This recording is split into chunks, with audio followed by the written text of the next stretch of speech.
We were put in there rather hurriedly to plug a gap in September 1915. Cripes, I hadn't the faintest idea. I was never an adolescent, you see. See, I missed that. From 14 on, I was in the hands of a deity that I didn't quite understand either. When the war began in August of 1914, it still looked familiar. Armies marched the way they always had. Lines advanced, then pulled back. Maps shifted in neat, understandable ways. Cavalry still rode out, flags snapping in the wind. To most people, this war didn't feel new. It felt like a continuation of everything they already knew about war. And with that familiarity came a powerful belief that this would be short, decisive, that it would resolve itself in months, not years. Some even thought it would be glorious. In Canada, that belief carried real weight because when Britain declared war, Canada didn't debate or delay. Canada was already in it. Men came forward by the thousands, drawn not just by duty to the empire, but by expectation. They believed they were stepping into history, that they would be part of something defining, something that would end before it truly began. What they couldn't know, what no one could yet see, was that history had already changed. And the war waiting for them was nothing like the one they imagined. Welcome to the 22nd episode of Memory and Valor, a podcast dedicated to resurrecting individual stories and quiet sacrifices of Canadian veterans. I'm your host, Samantha McRae. Thanks for joining me at the crossroads where memory and valor meet. If you value history that goes beyond the headlines and into the human experience of war, follow Memory and Valor wherever you listen to your podcasts. Now, on with the show. Here's the problem. By the time the 1st Canadian Division arrived in France in early 1915, the war they'd trained for was already gone. They weren't just stepping onto a new continent, they were stepping into a deadlock. The early months, the marching, the sweeping advances, the dramatic arrows on maps, those were over. The so-called war of movement had slammed to a halt. Both sides had dug in, literally, carving a jagged line of trenches that stretched all the way from the Swiss border to the North Sea, a length just over 700 kilometers. This became the Western Front. And for the next 4 years, almost everything would happen along that line. But in 1915, the Allies still believed they had a way out. The thinking went like this. If you concentrated enough men, enough guns, enough courage into one massive attack, one big push, the German lines would crack, the stalemate would break, and the war would get moving again. It sounds reasonable, logical even. The problem was that modern warfare had quietly rewritten the rules. Waiting between those trenches in what became known as no man's land were two inventions that didn't care about bravery, tradition, or momentum. Barbed wire and the machine gun. Together, they turned open ground into a killing zone, and they turned the idea of the big push into a very dangerous illusion. And in 1915, the Canadians were about to learn that the hard way. So by 1915, the war had stopped moving, yes, but it hadn't become any less deadly. If anything, it had become more efficient at killing. This was the year when the 19th century ideas about warfare finally collided with 20th century technology, and the result was a stalemate no one really had planned for. The Western Front was now dominated by three things that felt overwhelmingly favored by the defender. So now there was machine guns, artillery, and barbed wire, that famous trifecta. Each of them had existed before the war, but together and used on this scale, they completely changed how battles worked. Take machine guns. In earlier wars, infantry fire came in waves. So you'd shoot, reload, advance, repeat. But by 1915, a single machine gun team could fire hundreds of rounds a minute without stopping. From a protected position, a few soldiers could hold off an enemy battalion. Courage didn't disappear from the battlefield, but it mattered a lot less once attackers stepped into open ground. The equation had changed, and it was pretty unforgiving. Artillery only made things worse. So by this point, the guns were bigger, the shells were heavier, and bombardments lasted longer. Artillery wasn't just a support weapon anymore. It shaped the entire battlefield. Shells fell day and night, smashing trenches and shredding bodies and turning farmland into a cratered wasteland. Most soldiers who were hit in 1915 were never shot at all. They were torn apart by explosions fired from miles away, by gunners they would never see. So in a sense, the advent of this type of artillery made the war a faceless one. And then there was the barbed wire. It sounds almost mundane, but it might have been the most decisive defensive tool of all. Barbed wire slowed attacks, it broke up formations, and it forced soldiers to bunch together at exactly the wrong moment. You couldn't just rush through it. You had to stop, cut, and climb. And in 1915, stopping in no man's land usually meant dying under machine gun fire or artillery shells. Now, it should be explained that the barbed wire was not just a single line of fencing with a few single strings of barbed wire traversing the distance, like the kind we picture on the plains, on the farms, that is used to keep livestock contained. No, the wire during the war was far more cruel. Early forms of razor wire, in some cases, sat in what looked like a giant tangled mess. In some sections of the line, it could be hundreds of feet deep. The most notorious example of barbed wire defense in the First World War would have to be the Hindenburg Line. We'll cover that in more detail in another episode, I'm sure. Because even though the Hindenburg Line failed to repel the Canadians in the spring of 1918, it still remains an impressive method of defense employed by the German army. So, put all of this together and you get a battlefield where attacking was brutally difficult and defending was comparatively straightforward. To make any progress, soldiers had to leave the safety of their trenches, cross open ground with no cover, and reach enemy lines that were often protected by multiple layers of defenses. Even when the first trench was taken, if it was taken at all, there was usually another line behind it and another behind that. So victories were measured in yards. The cost was measured in lives. Support trenches and reserve trenches ran parallel to the front line trenches. So the objectives of the attacking army would be multiple, depending on the battle and the layout of the trench systems by the defenders. So when generals talked about the big push in 1915, they weren't foolish or indifferent to casualties. They were still catching up to a reality everyone was learning in real time. The technology of war had evolved faster than the strategies used to fight it. No one had yet figured out how to break this kind of deadlock.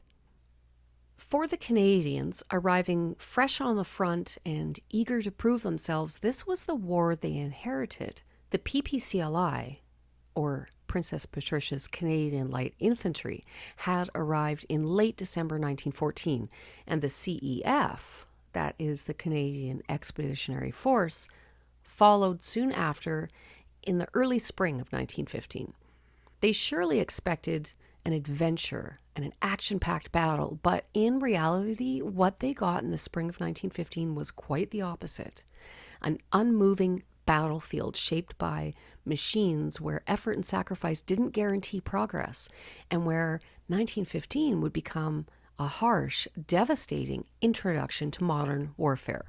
For Canada, the moment when the illusion finally collapsed came in April of 1915 at a quiet, beautiful medieval Belgian town called Ypres. This was the battle where Any remaining ideas of glory simply evaporated, where Canadian troops, and really the entire Allied army, were forced to accept that the war they thought they joined no longer existed. On the afternoon of April 22nd, the Germans did something no one was truly prepared for, and something that in 1899 had been forbidden by the Hague Convention.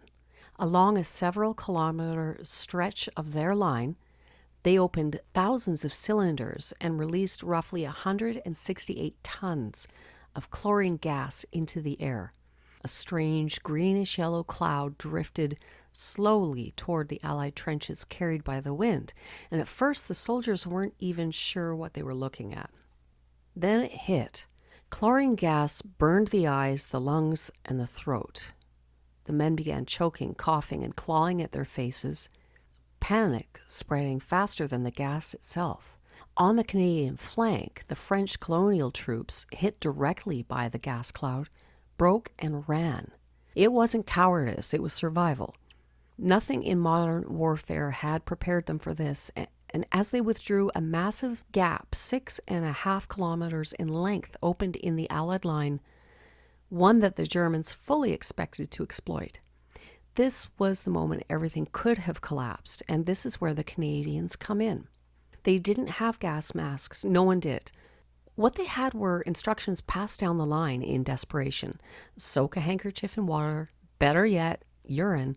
Hold it over your mouth to blunt the worst of the gas. It was crude, humiliating, and deeply Victorian in its improvisation, but it was all they had. And somehow they held. Through coughing fits, through burning lungs, through confusion and terror. Canadian units stayed in their trenches and improvised counterattacks to seal the gap. This was not strategy or technology that stopped the German advance. It was willpower, raw, stubborn refusal to give way. The cost was horrific. In just 48 hours, more than 6,000 Canadians were killed, wounded, or missing. Roughly 1 in every 3 men who fought at Ypres became a casualty. Entire units were shattered. Officers fell alongside enlisted men. Bodies piled up in shell holes and shattered trenches that had become unrecognizable. Tactically, the stand at Ypres was a success. The Germans were stopped, the town was saved, and Canada, almost overnight, earned a reputation as reliable, hard-fighting troops, soldiers who would hold when others couldn't. But that reputation came with a price. Back home, the news hit hard. Ypres made it clear that stepping into history now meant stepping into something mechanized, experimental, and brutally impersonal. This wasn't a test of honor or courage in the old sense. It was science applied to killing on an industrial scale.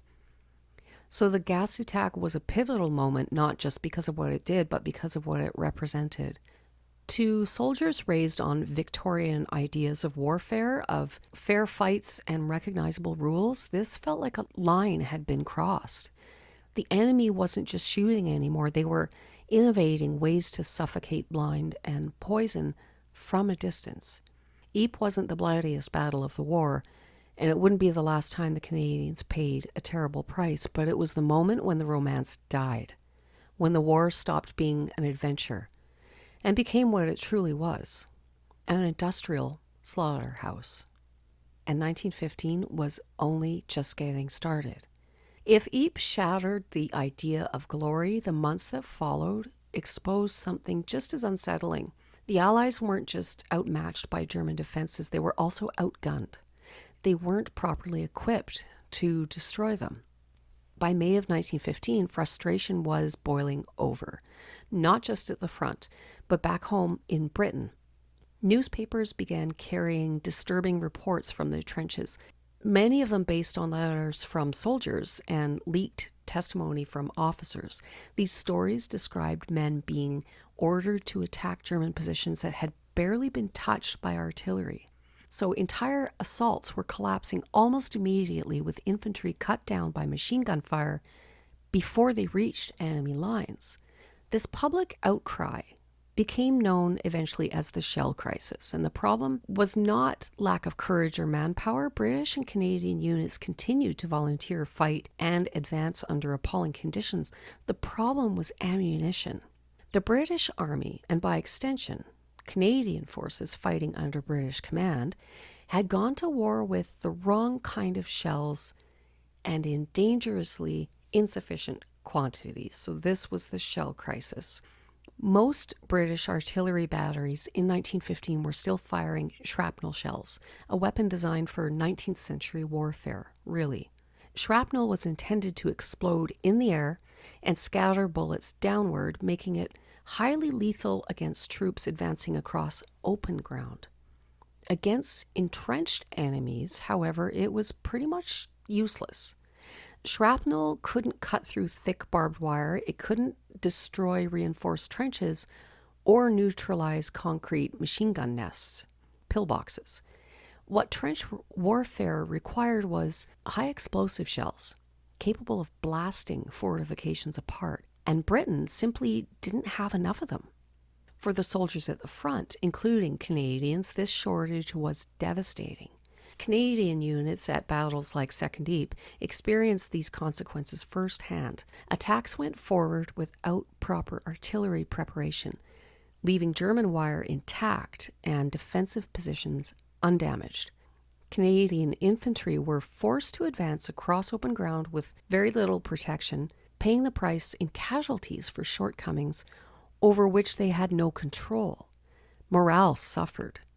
Not because soldiers lacked resolve, but because they knew they were being sent into near impossible situations. Politically, the shell crisis was explosive.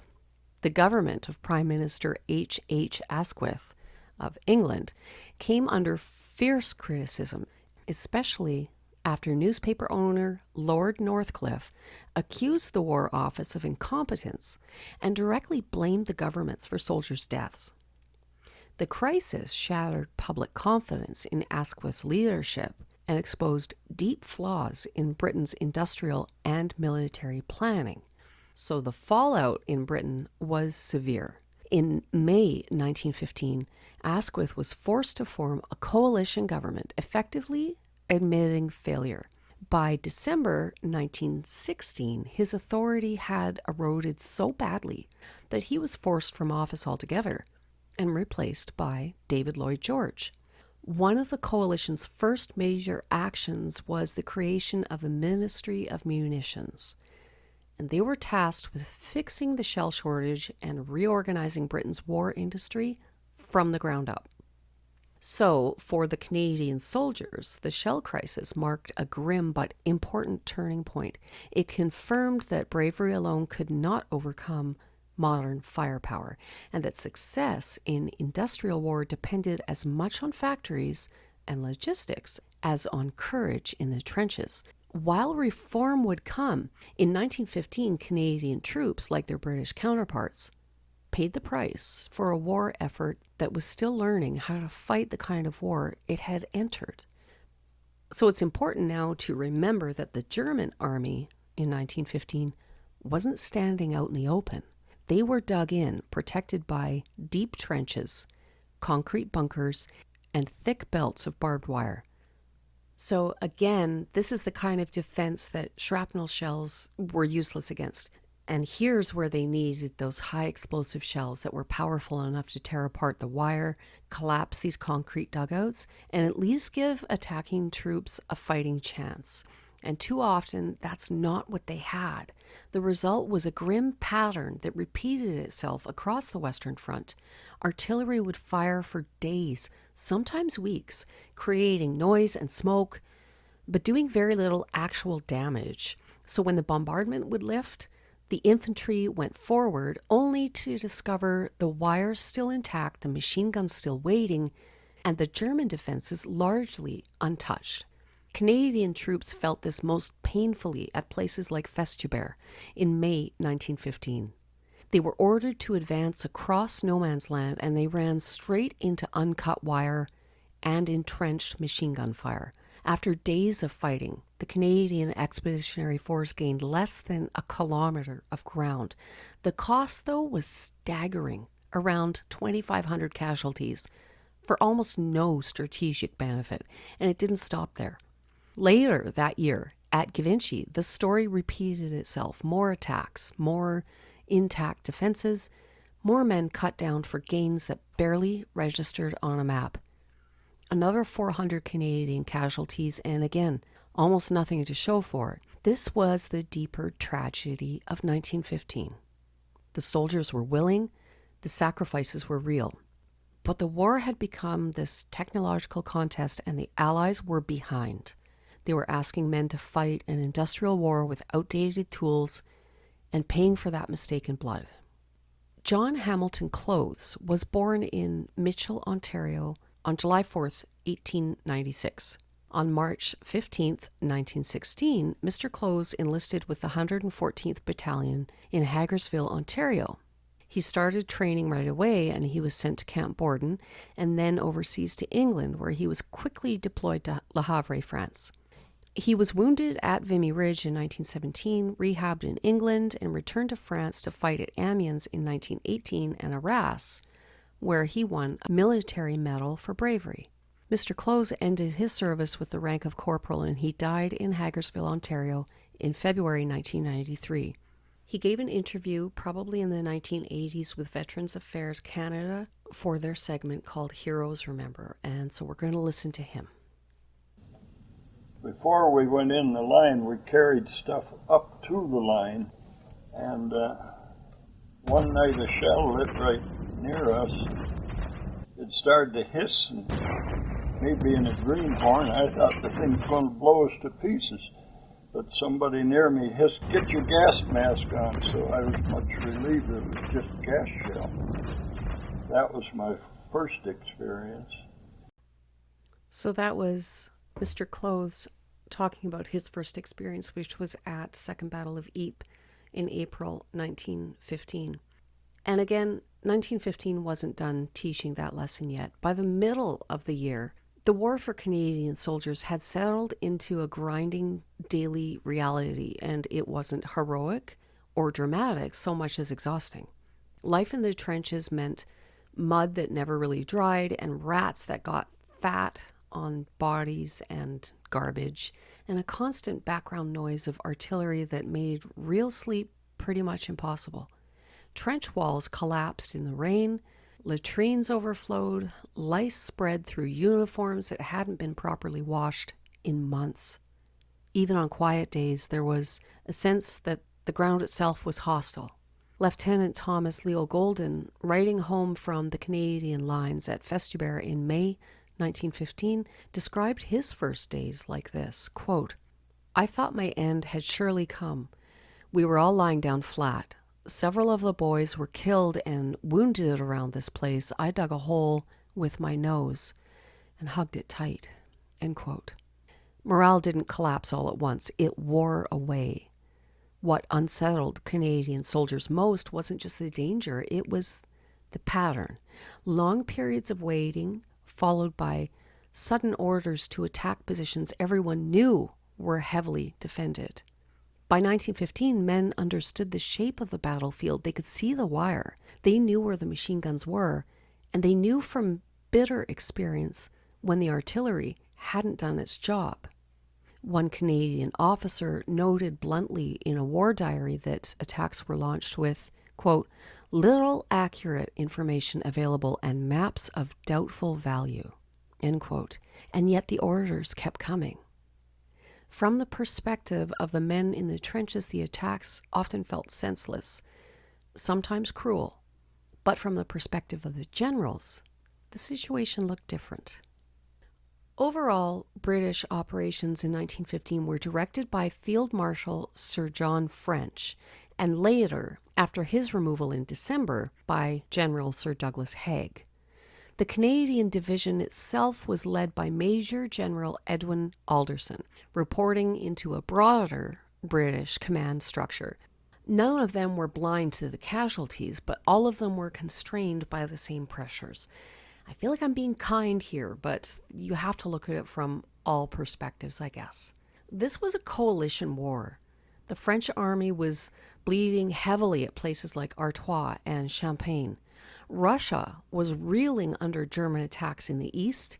Allied commanders were given a simple strategic instruction: keep attacking.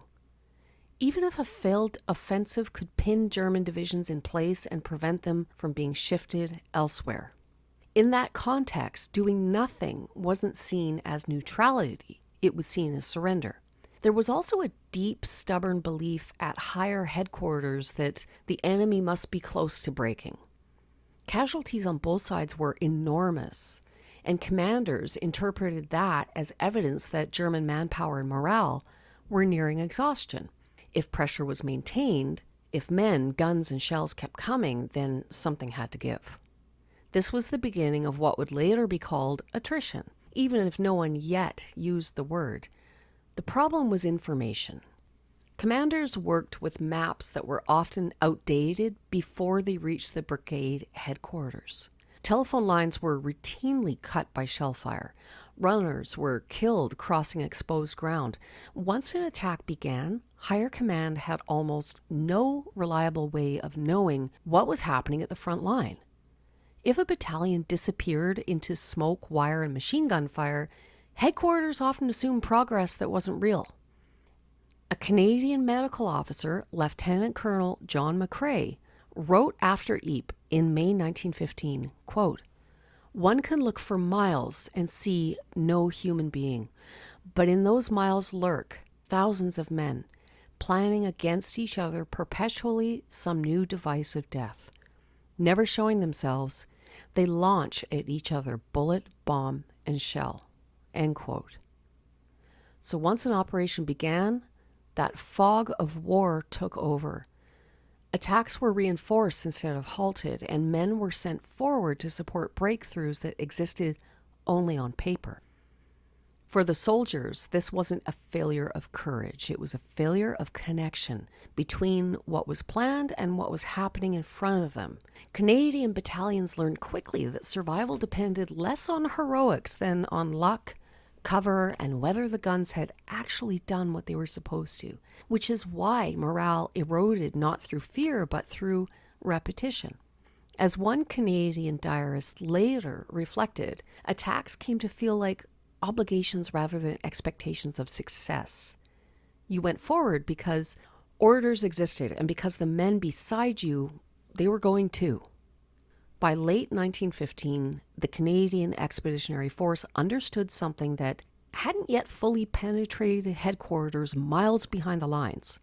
And that was that modern war could no longer be controlled once it started, and courage alone could not bridge the gap between planning and reality. So the war wasn't stalled because of hesitation. It was stalled because it had outrun the thinking meant to fight it.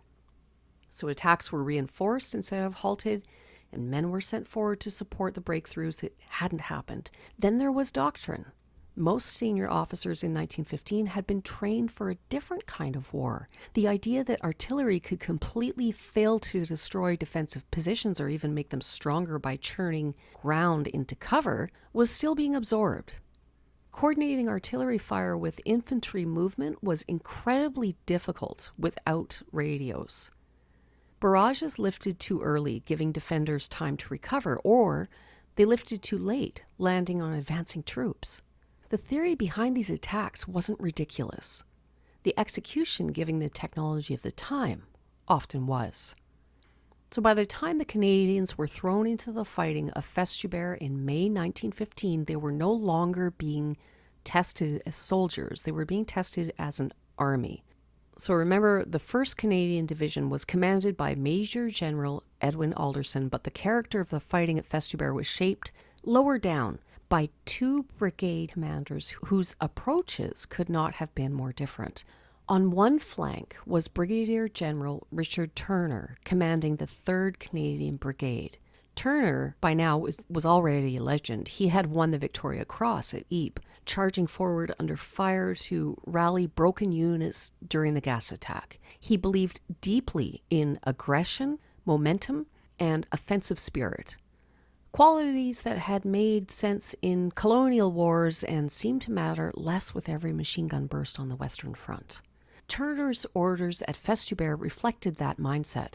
His brigade was tasked with taking a small orchard opposite the village, just a modest objective on a map, but one guarded by intact wire and overlapping German fire. According to the Canadian War Museum's operational summaries, Turner insisted on daylight attacks despite protests from subordinate officers, believing daylight allowed better control and direction of men once they left the trenches. The result was predictable. Assault battalions were cut down crossing open ground. Gains came slowly, if at all, and were paid for in lives. To the south was Brigadier General Arthur Currie, commanding the 2nd Canadian Brigade. Currie had no romantic illusions about the battlefield. Unlike many senior officers, he had built his reputation as a careful organizer and a relentless planner. Festubert didn't give him the freedom to fight the way he wanted, but it did crystallize his thinking. Currie's brigade was ordered to seize a series of German trenches known simply as K5. Like Turner, he lacked accurate maps. He had inadequate artillery support and almost no time to prepare. The difference was how he responded. Currie protested, quietly, formally, and on the record. War diaries and later documentation show his frustration with being ordered into repeated attacks without sufficient artillery or reliable intelligence. He complied because disobedience wasn't an option, but he took note. One Canadian battalion diarist recorded the confusion bluntly. Quote, "Some doubt as to exact position occupied. Difficult relief owing to the lack of accurate information from HQ." End quote. That line captures early Canadian command culture in embryo. Obedience paired with observation, discipline paired with critique. Canadian soldiers could sense the difference. Lieutenant Thomas Leo Golden, fighting at Festubert, wrote home about working under constant fire with no illusion of surprise or advantage. Currie took these experiences personally. Though most of his surviving wartime letters date from later in the war, historians drawing on his papers note that Festubert reinforced his belief that infantry could not be spent casually, that victories would only come from overwhelming preparation, precise objectives, and coordination at every level. That idea was not yet widely accepted. And at Army headquarters, the language was very different. Let's talk about General Sir Douglas Haig, commanding the British First Army. He interpreted Festubert not as a warning, but as evidence that persistence would eventually break German defenses. In his private diary around this period, Haig repeatedly returned to the idea that the enemy was weakening under sustained pressure, a belief that justified continuing the attacks. This mindset would harden later in the year. After Loos, Haig famously recorded his conviction that the German army was, quote, very nearly at the end of their tether, end quote, a phrase that historians point to as emblematic of the optimism driving Allied offenses, despite mounting evidence to the contrary. For men like Currie, fighting in the mud under intact wire, that confidence felt pretty distant. Festubert didn't just cost the Canadians 2,468 casualties for minimal ground gain. It exposed a fault line in how the war was understood. Turner represented a heroic but fading style of command. Bravery projected downward, faith in offensive spirit, and limited tolerance for delay or doubt. Currie represented something emerging, a commander who accepted that modern war punished improvisation and rewarded preparation. Both men obeyed the same orders, and both fought under the same constraints, but only one would learn the lesson Festubert was trying to teach, and the CEF was quietly learning with him. Okay, so now we're going to back up a little bit. We're staying within 1915 because that's what this episode is all about, is how badly 1915 sucked for the CEF and its allies. So we're just going to back up into March of 1915. So keeping in mind that by the middle of the year, the battlefield stopped behaving like a map. The British had already learned a version of that lesson earlier in the year at Neuve Chapelle. We haven't talked about Neuve Chapelle yet. On paper, it looked like progress. The attack, launched in March 1915, was under the authority of General Sir Douglas Haig, then commanding the British First Army, and it opened with something new. A short, intense artillery bombardment rather than the days-long shelling that usually warned the enemy an attack was coming. The idea was surprise, speed, and shock, and for once, it worked. At first. German defenders were caught off guard. British infantry broke through the front line and advanced further in a single morning than they had in months. For senior commanders, this was the proof they'd been waiting for. Evidence that entrenched lines could be pierced if the attack was sharp enough and determined enough. Haig himself recorded his optimism in his diary during this period, noting the initial success as confirmation that the Germans could be forced back by concentrated effort. But that optimism did not survive contact with reality. Almost immediately, the attack outran the systems that were supposed to support it.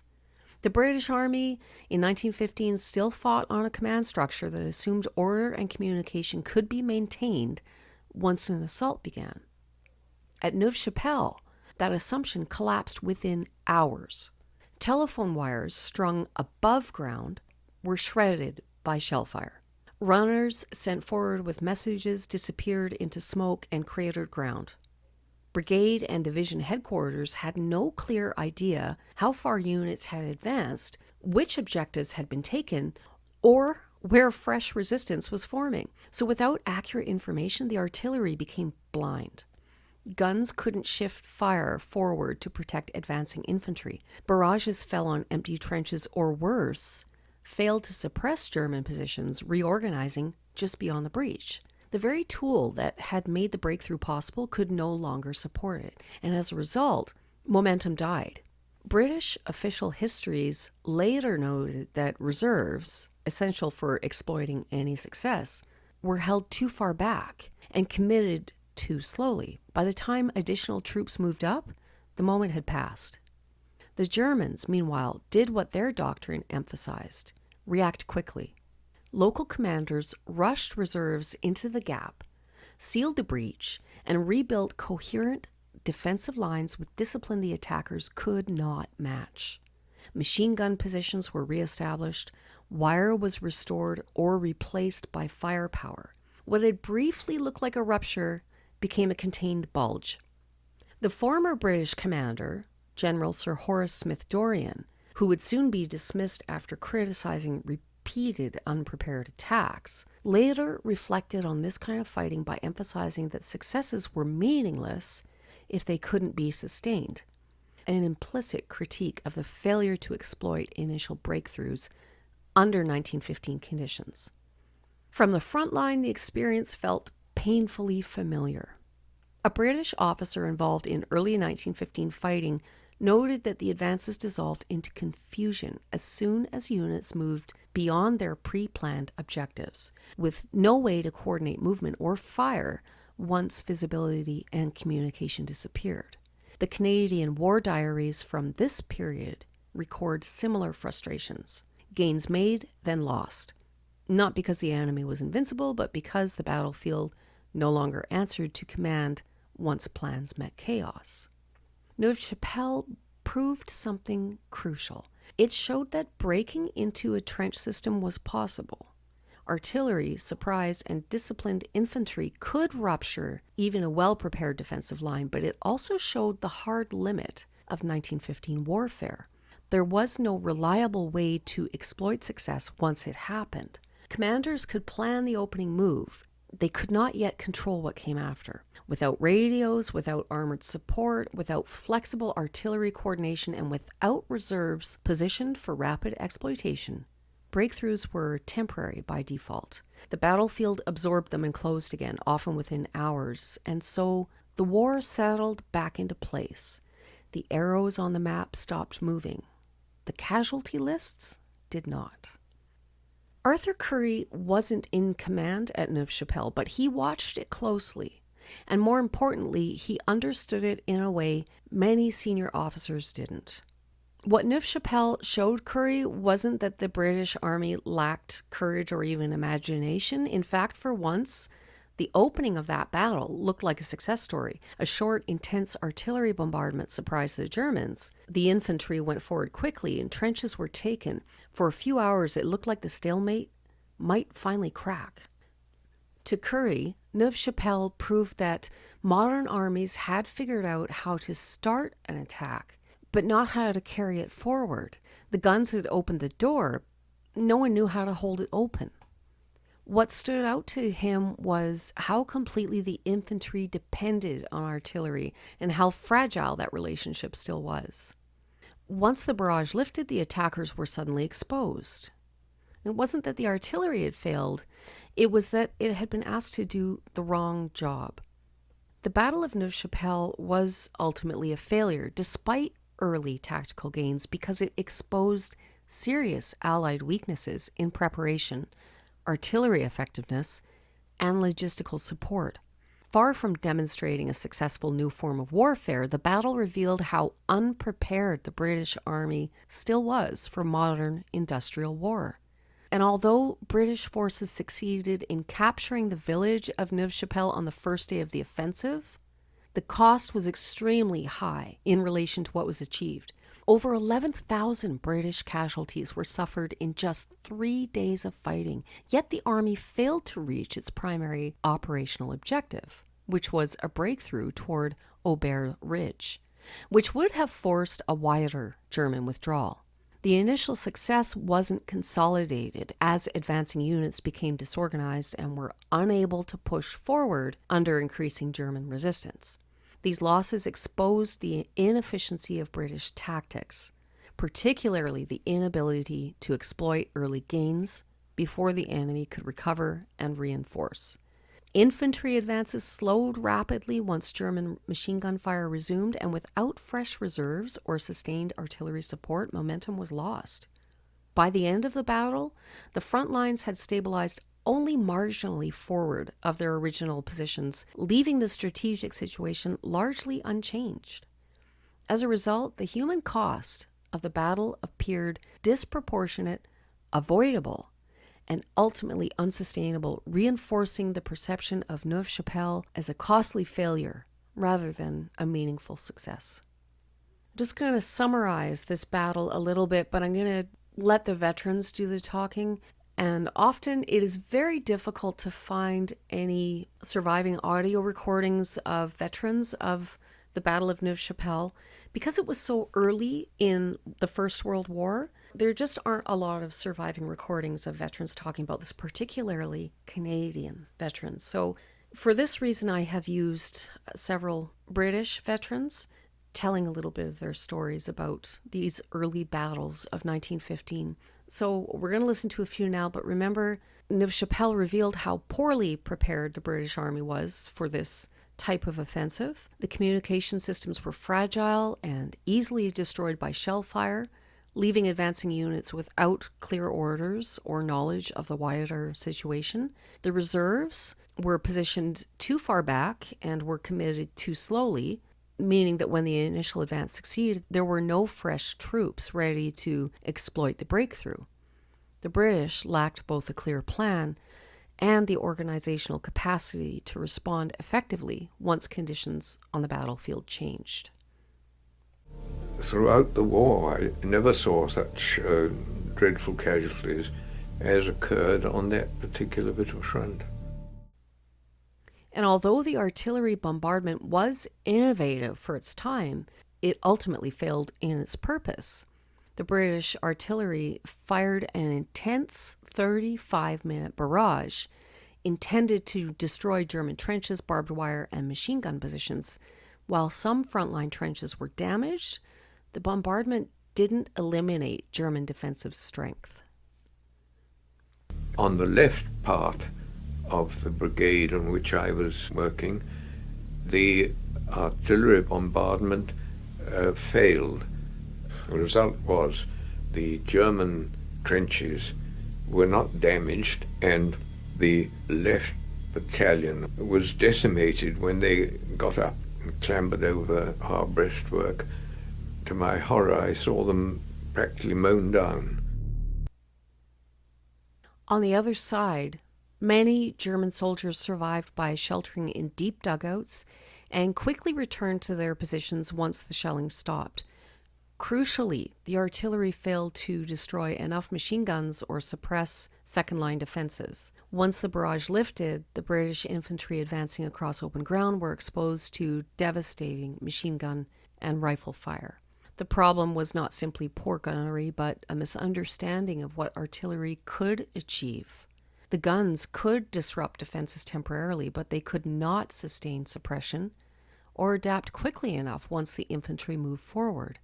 This made British advance fragile and short-lived. This failure directly contributed to the shell crisis of 1915 and political and military scandal in Britain. It became clear that the country's industrial output was not meeting the demands of modern war. The Battle of Neuve Chapelle failed because the Allies suffered heavy casualties for minimal gains, relied on an artillery bombardment that couldn't deliver decisive results, and were unprepared both tactically and logistically for sustained offensive operations. This battle exposed fatal weaknesses in coordination, communication, and supply, and its legacy wasn't victory but a stark realization of how ill-equipped Britain was for the realities of trench warfare in 1915. Currie came away convinced that artillery could no longer be treated as something that simply prepared the battlefield and then stepped aside. In modern war, the guns had to move with the infantry, or the infantry would die in front of them. And I can remember going up to the line after the Battle of Neuve Chapelle was over, and all I could hear was the screams of wounded men out in no man's land. They hadn't got even to the German barbed wire, or no further than the German barbed wire, and they were all cut down by it. Now, by the summer of 1915, one thing was becoming clear up and down the Western Front. This war wasn't going to be won by a single grand push. Not with the tools the armies had, not with the way they were fighting it. Probably not this year, and increasingly, maybe not quickly at all. Definitely not by Christmas, that had already passed. The battlefield had sent its message again and again. But wars don't stop just because the truth becomes obvious. So instead of changing direction, commanders doubled down, adjusting the margins while committing to the same basic idea. Pressure, persistence, and sacrifice would eventually break the deadlock. The lesson was becoming clear to the men in the trenches faster than it was to the men writing orders. Soldiers understood that courage alone couldn't cross wire or silence machine guns or survive open ground without support. But they also understood that they wouldn't be the ones deciding when the learning finally caught up to the killing. Which is why, by late 1915, the next major offensive didn't come as a surprise. It came as an escalation. The British Army would try again, this time on a massive scale. More men, more guns. A new weapon meant to tilt the balance and shock the enemy into collapse. This wasn't meant to be another experiment or holding action. This was meant to be the breakthrough that justified everything that had come before. And it would be called the Battle of Loos.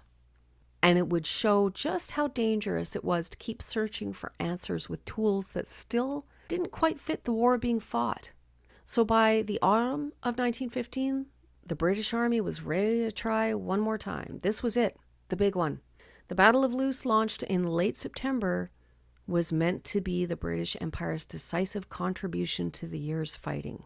If the French offensive at Artois had been about persistence, Loos was about force. Numbers, firepower, and, crucially, this new weapon the British had hoped would finally tip the balance: poison gas. The Germans had used it at Second Ypres with devastating psychological effect, and now the British were determined not to be outdone. If gas could paralyze defenders long enough, Maybe this time the infantry could break through before the machine guns recovered. On paper, it looked like innovation. In practice, it was chaos. The British gas attack depended entirely on one uncontrollable thing: the wind. Under the direction of General Sir Douglas Haig, chlorine gas was meant to do what shells and numbers had failed to do all year, and that was to disorient the defenders long enough for the infantry to cross open ground before the German machine guns recovered. But this gas wasn't fired from artillery shells. It was released from thousands of cylinders dug into the British trench line itself, a method that handed control of the battlefield to the weather. And on that day, the weather refused to cooperate. When the valves were opened in the early morning of September 25th, 1915, the gas didn't roll forward in a clean, drifting cloud.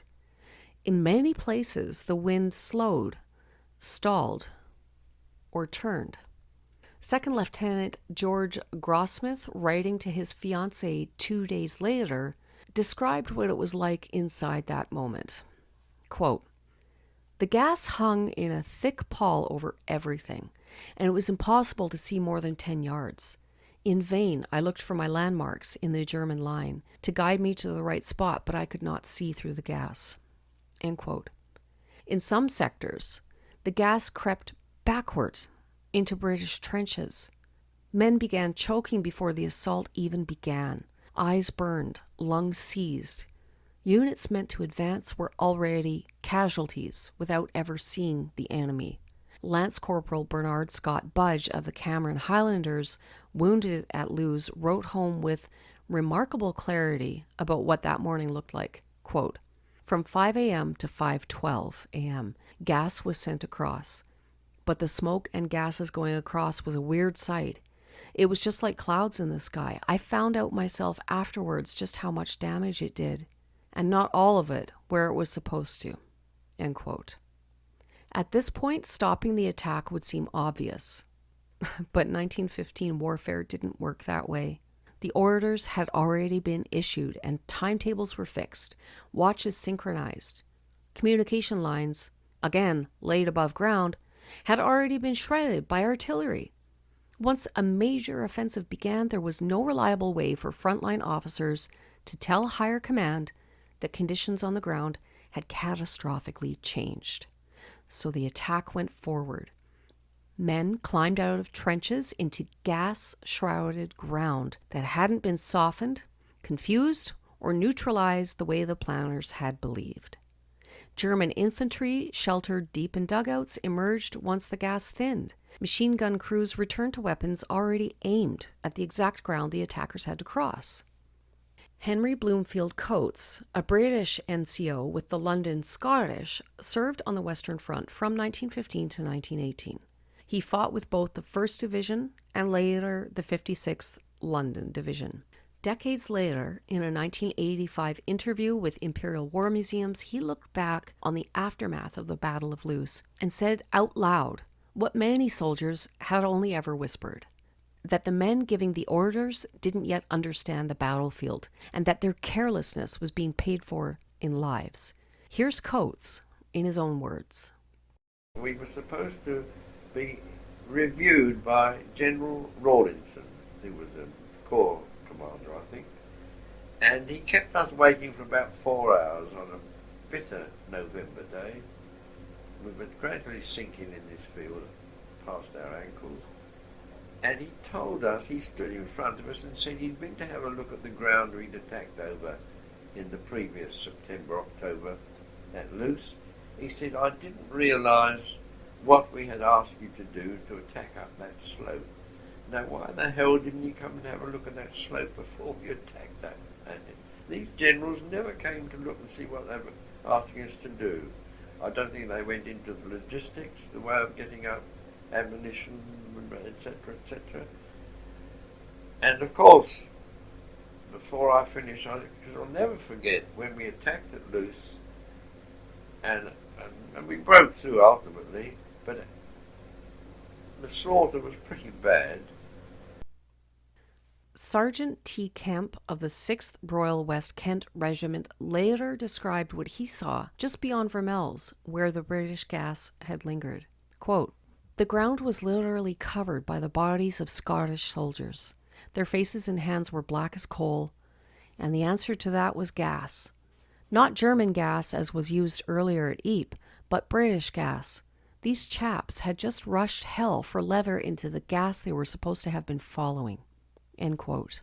At higher levels, Haig still believed the enemy must be close to breaking. Reports of local penetrations created the illusion of success just beyond reach. Reserves were committed too late and from too far back to exploit what little ground had been gained. From the trench, though, none of that mattered. What soldiers experienced was simpler and more terrible. They were advancing through uncut wire under machine gun fire while still struggling to breathe. Tactical theory evaporated the moment the ladder was climbed. Loos would leave nearly 60,000 British casualties and almost no lasting change to the line. But its deeper legacy wasn't just strategic failure. It was proof that in 1915, modern war still could not yet be controlled once it started. The plan had met the wind, and the wind had won. German machine guns were waiting. So what followed was slaughter. Line after line of attacking infantry was cut down in open ground, wire often still intact, defenses largely untouched. And this wasn't the shattering blow planners had imagined. It was another example of how fragile offensive plans still were back in 1915. Campbell McClellan was born in Nanaimo, British Columbia on February 17, 1900, and grew up in Sydney Mines, Nova Scotia. Coming from a background of poverty, he enlisted when he was just under 15 years of age at Amherst, Nova Scotia. He trained at Valcartier, Quebec for a time with the 22nd Battalion, the Vendus, and was later selected for the 6th Canadian Mounted Rifles. At Ypres, Mr. McClellan suffered a serious leg wound. The intervention of a young American doctor saved his leg from an earlier verdict of amputation, and prior to this, he had also taken shrapnel in the lungs. His later reflections speak of the patriotic attitude of Canadian soldiers. He was discharged at the rank of sergeant in February 1919.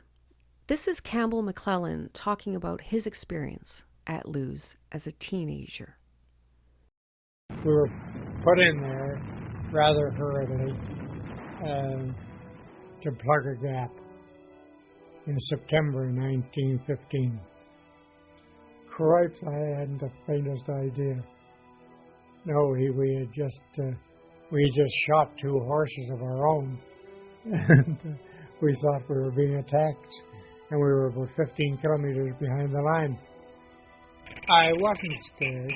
I was never what you would call. I didn't have fear. I was too stupid. A lot of fellas broke down, you know. They were sent back, shell shock and one thing and another. Not me, no. Because I didn't know enough. I was just that kind of a person. I had the respect of my platoon, which is as far as I wanted to go, and I never had any trouble getting another guy if I wanted from another platoon. He'd be glad to transfer to me. And I was never an adolescent, you see. See, I missed that. From 14 on, I was in the hands of a deity that I didn't quite understand either. This battle, the Battle of Loos, was also the battle where the cost of early enthusiasm became painfully visible. The Canadian 2nd Division arrived on the scene just as the fighting wound down. They weren't committed to the main assault, but they didn't need to be. Loos was a graveyard. The ground was littered with dead and wounded of Britain's New Army volunteers who had rushed to enlist back in 1914, swept up in patriotism and the belief that the war would be over quickly by Christmas. Now, a year later, many of them had been dead for days. For Canadian troops, this was sobering. These were men, kids, just like them. Clerks, laborers, students who had answered the same call. Loos made it impossible to believe that experience alone would make a difference. or that enthusiasm counted for much against machine guns, intact trenches, and failed coordination. When the dust finally settled, the numbers told the story. Nearly 60,000 British casualties for gains that barely registered. The front line twisted slightly and then settled back into place. Another big push, another demonstration of the same grim truth. Without the right tools and the right timing and reliable control once an advance began, attacks collapsed under their own weight. Loos was meant to prove that the British Army had adapted, that gas, mass, and determination could finally break the stalemate. Instead, it confirmed what 1915 had been teaching all along. Modern war was unforgiving, and mistakes weren't just inconvenient, they were fatal. By the end of the year, it was clear that the CEF wasn't being shaped by victory, but by exposure. Watching allies fail, learning what didn't work, and absorbing one battle at a time, the brutal mechanics of industrialized warfare. The lesson of Loos was not subtle. Even when you have everything planned, even when you bring something new to the field, and even when you commit tens of thousands of men, the battlefield still gets the final vote. Let me stop you here for a second, because it's easy listening now to hear numbers, 60,000 casualties, 10,000 here, 5,000 there, and your brain does what it's supposed to do. It protects you. It turns suffering into abstraction. So instead, I want you to picture something else. Not a battlefield and not a map. Picture a distance of 100 yards. That's it, about the length of a football field. That's what men were being asked to cross at places like Loos. 100 yards through mud thick enough to pull the boots off your feet, through wire designed to snag your uniform and hold you in place while machine guns, already zeroed in, waited for you to try to stand up. Here's the part that's hardest to sit with. The men giving those orders believed it might work. Not because they were careless and not because they didn't value life, but because the war had changed faster than they could understand it. So men climbed out of their trenches into a space they knew, absolutely knew, they might not cross. And they went anyway, not for glory, not even for victory most of the time. It was because the man beside them was going too. And in 1915, sometimes that was the only reason left. And at the end of that year, the lesson was unavoidable. It wasn't that the Allies hadn't tried hard enough, and it wasn't that they lacked the courage, manpower, or even imagination. What 1915 exposed again and again was the fundamental mismatch between how wars were being fought and how commanders thought wars still worked. Across the Western Front, different armies kept reaching the same conclusion from different directions. At Ypres, gas demonstrated that science had entered the battlefield in a way no one could control. At Festubert and Givenchy, artillery failed to do the work it was supposed to do. At Artois, the French proved that even massive numbers couldn't overwhelm modern defenses. At Neuve Chapelle, the British showed they could break in, but not break through. And at Loos, the Empire threw everything it had into the fight and came away with almost nothing to show for nearly 60,000 casualties. Taken together, 1915 became a catalogue of failure, but not the kind that comes from incompetence. The core problem was structural. Defense had outpaced offense.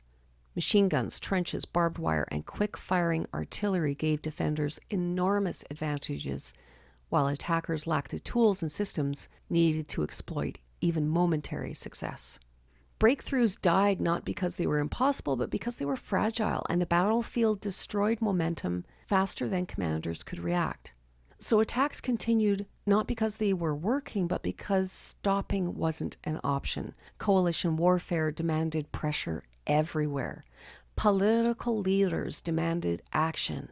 Military doctrines still clung to the belief that the enemy was close to collapse, and no one yet had a proven alternative. For the Canadians, this year was less about what they accomplished and more about what they learned, often the hardest way possible.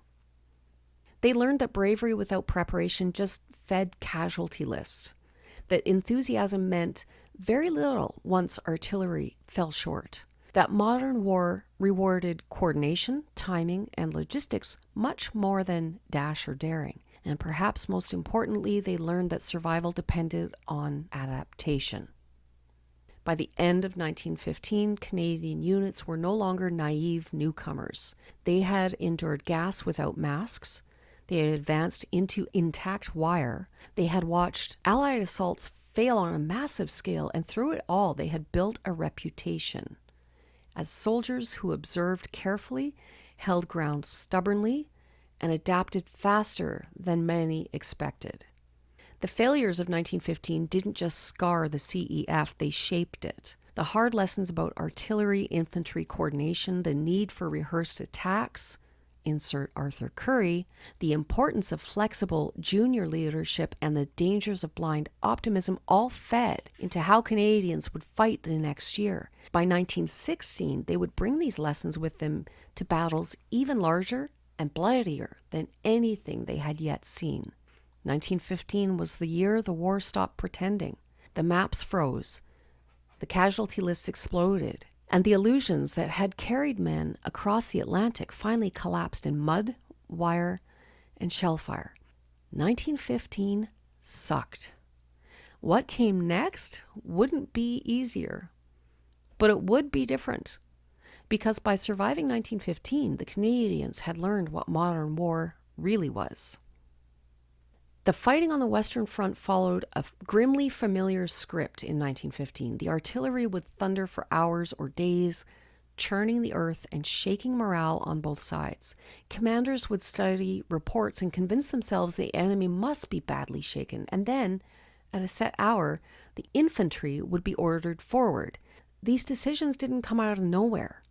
On the British side, overall strategy was shaped first by Field Marshal Sir John French, and later, after his removal in December 1915, by one of the war's most influential figures, Douglas Haig. On the French side, men like Joseph Joffre and Ferdinand Foch grappled with the same problem from different angles. All of them were trying to solve a puzzle no one fully yet understood. How to defeat a dug-in enemy whose defenses were stronger than anything armies had faced before. The dominant idea in 1915 was still the breakthrough. If enough pressure could be applied, enough shells fired, and enough men committed, surely the enemy line would crack somewhere. Haig, in particular, was convinced that German reserves were finite, morale was brittle, and one successful rupture could unravel the entire front. This belief wasn't blind optimism. Intelligence reports showed German casualties mounting, and the scale of the war made it hard to imagine any army enduring endless losses. So attacks were planned not as isolated events, but as part of a grinding continuum. An assault that failed today was seen as useful if it weakened the enemy for tomorrow. The problem was the tactics available to carry this out. For the soldiers on the ground, this strategic reasoning translated into something far simpler. Orders to advance into fire they understood all too well.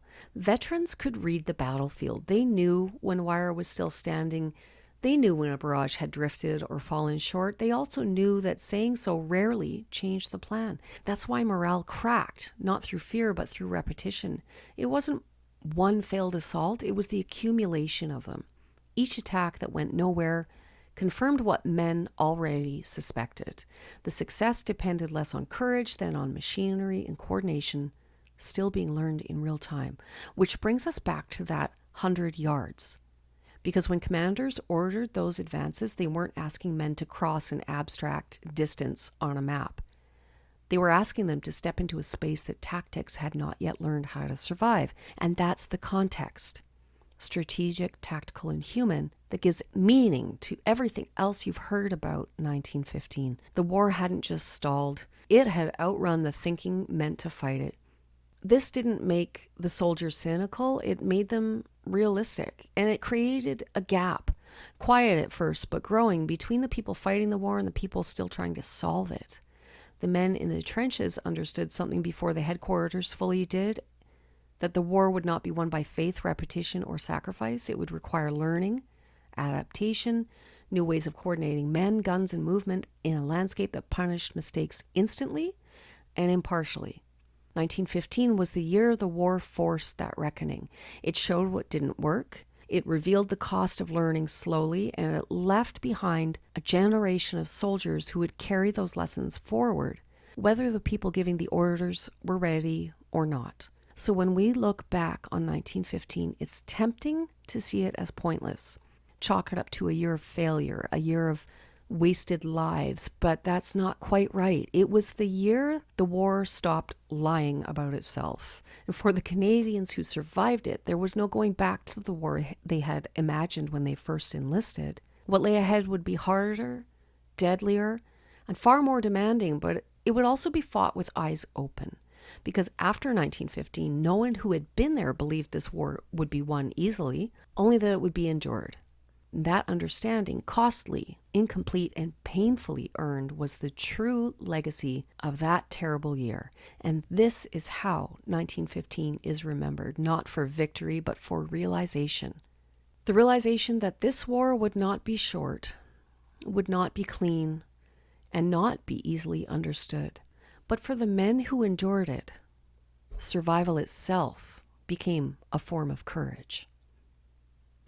Thank you for joining me for this episode of Memory and Valor.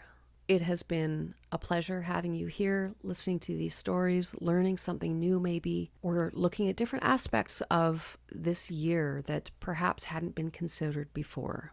If this episode stayed with you, please follow Memory and Valor wherever you listen to your podcasts, be that Spotify, Apple, or Amazon Music. And if you believe these stories matter and if you want to help keep them alive, you can support the show through Buy Me a Coffee. Just head over to buymeacoffee.com and search Memory and Valor. It's that easy, and your support truly helps keep the show going. And I thank you for that. Next week coming up, though it's Easter weekend right now, next week is the 109th anniversary of the Battle of Vimy Ridge, the quintessential Canadian victory in the First World War, and we wouldn't miss it for the world. So, a week from now, we will have another episode out, and it will be all about Vimy Ridge and the Canadians involved in that. So, I encourage you to stay tuned. Enjoy the rest of the Memory and Valor catalog while you wait for the Vimy Ridge episode to come out in a week's time. In the meantime, keep history alive, because where memory endures, valor lives on.